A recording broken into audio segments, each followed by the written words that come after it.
9月29是世界心脏日，马偕病院提醒民众，若有手麻、心跳真紧、胃肠无爽快，这个症头同齐出现哦，有可能是得到一款会无命的心脏病，就要赶紧去病院检查。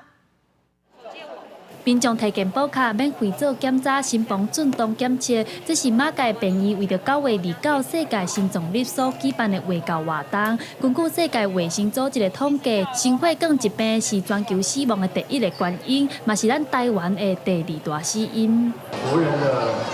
健康在心血管疾病造成国人的死亡率是前2名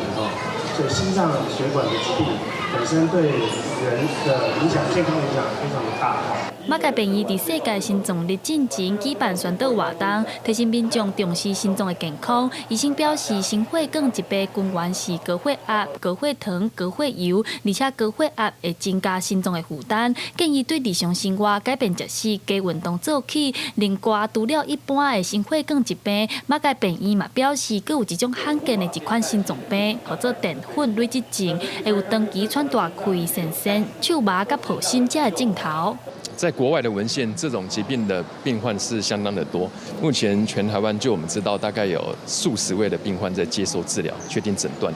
那病患潜在的应该是有相当的比例，只是我们没有透过一个很系统化的方式去筛检这些病人。 马偕病院心脏科医生表示，这款症头真罕见，若是无治疗，敢若会当活3天。马偕病院提醒民众，若是长期有这款症头，就要注意，要马上去病院检查，量早发现，才会当量早治疗。透过食药控制，增加活落来的几率。记者陈阿选、谢桂玲台北报道。